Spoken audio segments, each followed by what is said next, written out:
In a kingdom far away, there lived a king who had everything except an heir.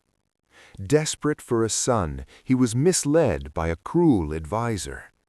"Sacrifice a young child from your kingdom," they whispered, "and the heavens will grant you a prince." Driven by obsession, the king made a chilling announcement.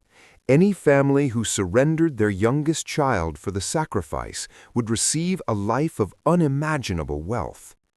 One family, blinded by greed, looked at their youngest son and thought, "He is of no use to us." They sold their own flesh and blood for a bag of gold. The day of the sacrifice arrived.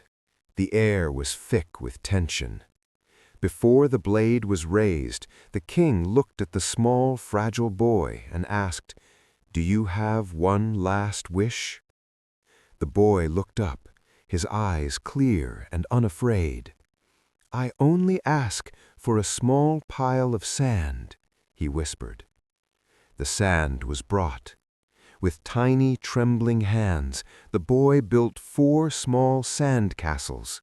Then, to the crowd's confusion, he stood up and kicked 3 of them down, leaving only 1 standing. He knelt before the final house, folded his hands in prayer, and said, "I am ready now. You may take my life." Terrified that the boy had cast a curse, the king trembled. "What have you done, child? What does this mean?" The boy replied, his voice echoing through the silent courtyard. "The first house belonged to my parents. They should have protected me, but they sold me for gold, so I destroyed their home. The second house was for my relatives. They saw my parents' greed and stayed silent. I destroyed theirs too. The third house was yours, O king. Your duty was to be my protector, yet you became my executioner. I destroyed your palace. The fourth house, this is the house of God.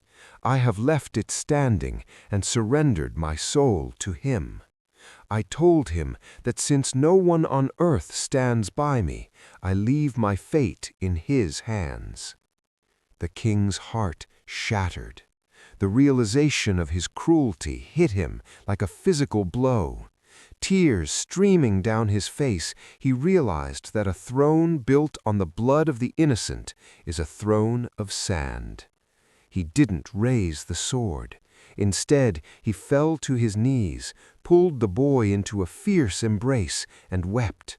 "You are not a sacrifice," the king sobbed.